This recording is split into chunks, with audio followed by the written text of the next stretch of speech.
The classic 9-to-5 job. The cornerstone of modern work culture, immortalized in Dolly Parton's catchy anthem, and probably the reason why caffeine is a multi-billion-dollar industry. While it's been the norm for decades, it's time to face the harsh truth. The 9-to-5 workday is riddled with problems. Whether it's the rigid structure, the endless commutes, or the fact that most people are more productive at literally any other time of day, this outdated system has more flaws than we care to admit. Let's dive into everything wrong with working 9 to 5. Sorry to interrupt, but if you hit snooze more than reply all, subscribing might just be your true calling. The commute. The ultimate waste of time.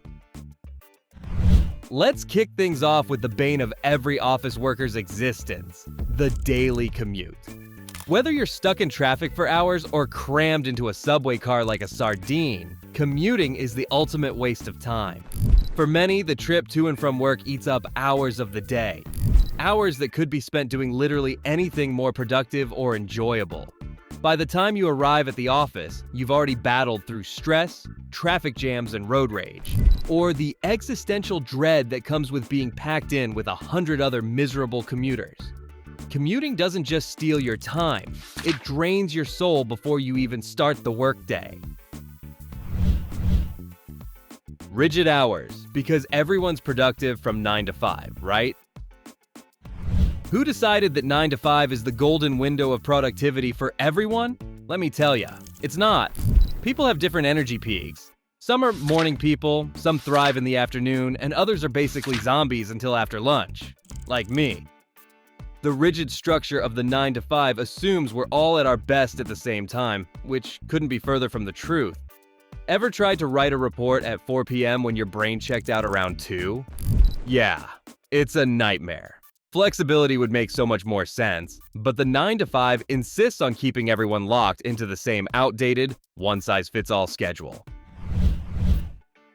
The office culture. Forced fun and awkward small talk. Office culture, the land of forced birthday celebrations, awkward small talk by the coffee machine, and team-building exercises no one asked for. Working 9 to 5 means you're stuck in an environment where people feel compelled to make chit-chat about the weather, last night's game, or whatever show they binge-watched on Netflix.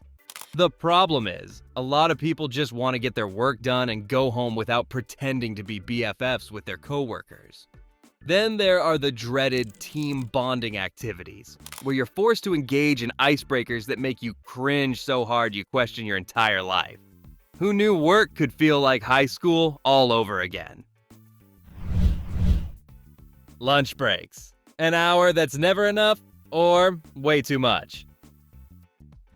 The lunch break during a 9 to 5, a mess of contradictions. 1 hour is either too short or way too long, depending on the day. Some days you barely have time to shove down a sandwich before diving back into the grind. Other days, you're left sitting in the break room, awkwardly pretending to scroll through your phone because you've got nothing to do. And let's not forget the sheer stress of trying to figure out what to eat. Bringing lunch from home is great until you're on your 5th day of leftovers and can't take another bite. Eating out every day, say goodbye to your paycheck. The endless meetings that should have been emails. You know what's worse than sitting in an office for 8 hours a day? Sitting in an office for 8 hours a day and spending half of that time in pointless meetings. The 9 to 5 workday is plagued by meetings that could have easily been emails. Worse yet, half the time, these meetings accomplish absolutely nothing other than sucking the life out of everyone in the room. You're trapped in a conference room, pretending to care about PowerPoint slides while mentally calculating how much work is piling up on your desk. If meetings are supposed to make us more productive, they're failing miserably, don't you think?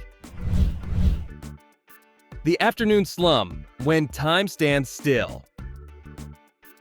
No 9 to 5 workday is complete without the dreaded afternoon slump.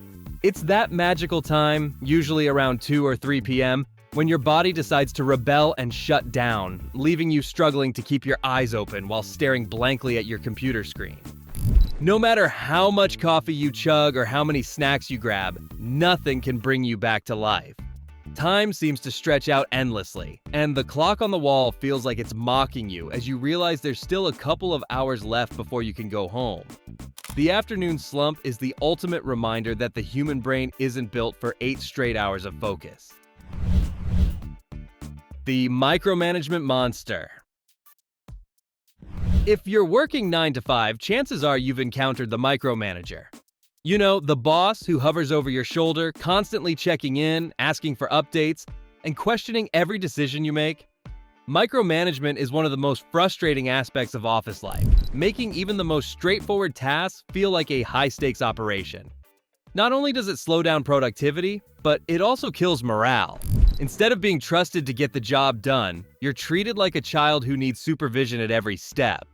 No one actually does their best work under the watchful eye of a micromanaging boss. Dress codes. Why are we still doing this? In an era where remote work and casual offices are becoming the norm, why are some 9 to 5 jobs still clinging to archaic dress codes? Who decided that slacks, button-downs, and uncomfortable shoes make you better at your job?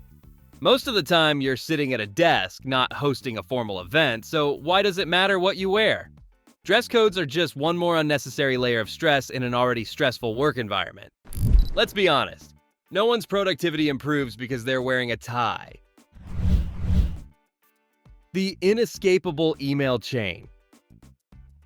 Another hallmark of the 9 to 5 grind? How about the never-ending email chain that haunts your inbox? Someone hits reply all, and suddenly your entire workday is consumed by irrelevant emails, long-winded responses, and a chain of confusion that no one asked for. Trying to dig through the clutter to find the actual important information becomes a job in itself. And don't even think about taking a day off. Your inbox will become a disaster zone by the time you return, with emails piling up faster than you can clear them. Email is supposed to make communication easier, but in the 9 to 5 world, it's just another form of slow torture. The post-work exhaustion that leaves no time for life. After an entire day of working 9 to 5, you're left completely drained, both mentally and physically. By the time you get home, the last thing you want to do is cook, work out, or engage in any meaningful hobbies. Instead, you collapse on the couch, binge-watch Netflix, and prepare to do it all over again the next day. The work-life balance is a joke when the life part feels like a distant dream you never have time for. Who has energy for friends, family, or hobbies when your job takes everything out of you? The 9 to 5 Groundhog Day life often feels like one long, exhausting cycle of work, eat, sleep, repeat. Burnout, the silent killer of the 9 to 5 routine. One of the biggest issues with the 9 to 5 work culture is the burnout it creates. Day after day of grinding away, dealing with stress, deadlines, and the constant pressure to perform takes a toll on your mental and physical health. You start to feel like a robot going through the motions, losing passion for your work and any sense of creativity or fulfillment. Burnout isn't just feeling tired. It's a complete mental and emotional drain that leaves you questioning why you're even doing this in the first place. And yet, society continues to push the 9 to 5 as the default, ignoring the fact that it's burning people out left and right. Life happens, but your job doesn't care. Need to go to the dentist? Got a doctor's appointment? Sorry, but the 9 to 5 doesn't care. The rigid structure of this work schedule leaves little room for the realities of life, forcing you to either cram everything into your lunch break or take time off that you'll later regret. Flexibility is key to a healthy work-life balance, yet many jobs still refuse to budge on the strict hours. It's like the world outside the office is an afterthought, and your entire existence revolves around being at your desk for 8 hours straight. The idea of working late as a badge of honor. In many 9 to 5 jobs, working late is seen as a badge of honor, a sign of dedication and commitment. But here's the thing, staying late often means you weren't efficient during the regular workday, or worse, you're stuck with an unreasonable workload. Yet, people who clock out at 5 p.m. sharp are often viewed as slackers, while those burning the midnight oil get praised.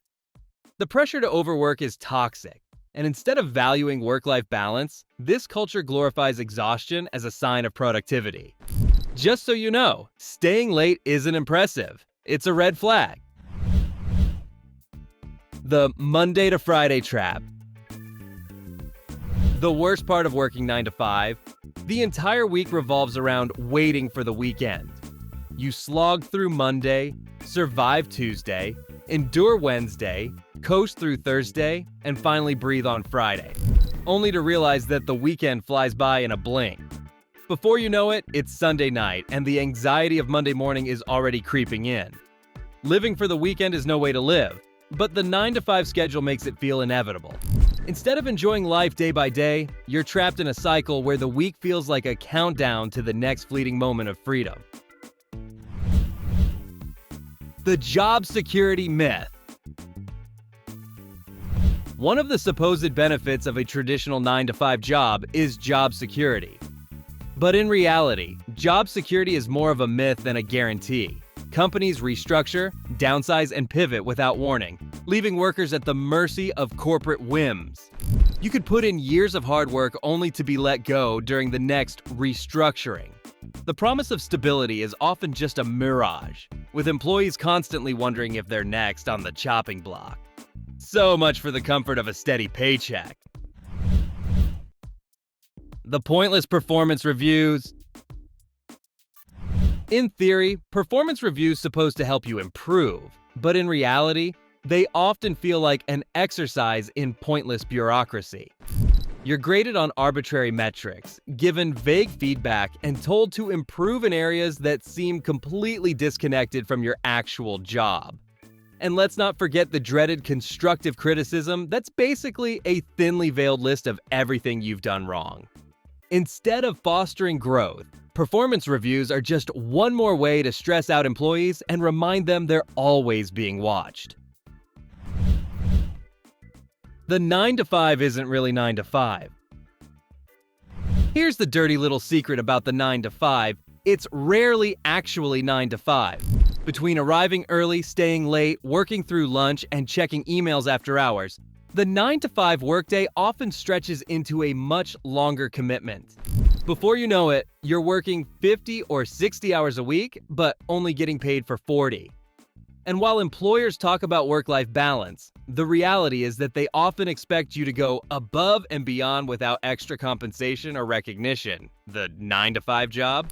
More like 8 to 6, plus weekends if you're unlucky. You're just a cog in the machine. At the end of the day, the 9 to 5 grind often makes workers feel like nothing more than cogs in a massive corporate machine. You clock in, do your tasks, clock out, and repeat, with little room for creativity or individuality. Your value is tied to your output, and the sense of purpose that people crave from their work is often hard to come by in such a rigid system. It's easy to feel like you're just going through the motions, working for a paycheck rather than for fulfillment or passion. And that's the biggest flaw of the 9 to 5. It turns work into a routine rather than an opportunity for growth and meaning. The sick day guilt trip. Taking a sick day during a 9 to 5 job should be simple. You're not feeling well, you rest, end of story. But no, the guilt trip is real. Even when you're burning up with a fever, you feel like you're letting everyone down by not dragging yourself into the office. The pressure to show up, even when sick, is so ingrained in office culture that people end up infecting their coworkers just to avoid looking weak. And don't even think about calling in sick for anything less than full-blown misery. Nobody wants to be known as the one who takes too many sick days. The cubicle, where creativity goes to die. The humble cubicle, your own personal corner of the office, except it feels more like a padded cell designed to slowly chip away at your sanity. With its dull walls and lack of natural light, the cubicle is where dreams of creative innovation go to wither and die. Sure, it gives you a place to work, but it also boxes you in literally. No wonder so many office workers fantasize about tearing down the walls and setting up shop anywhere else. Cubicles are the modern-day equivalent of a hamster wheel. The dreaded annual company retreat. Company retreats are supposed to boost morale and encourage team building, but in reality, they're just a few days of awkward icebreakers, forced bonding, and poorly planned trust falls. You're stuck making small talk with coworkers you barely know, or worse, know too well, pretending to enjoy motivational speeches that make your eyes glaze over. And while the idea of getting away from the office sounds nice, you end up spending most of the retreat thinking about all the work piling up in your absence. It's like going on vacation, except there's no fun, no relaxation, and no escape. So there you have it, everything wrong with working 9 to 5. From soul-crushing commutes to pointless meetings and the constant battle with burnout, this outdated system has plenty of flaws. But hey, at least we can all bond over the shared misery of the daily grind, right? If you're ready for more rants about life's absurdities, make sure to hit that subscribe button. Oh, and let me know, are you trapped in a 9 to 5 job? Just remember, whether you're working 9 to 5 or beyond, you deserve a work-life balance that doesn't leave you feeling like a zombie. See you in the next video.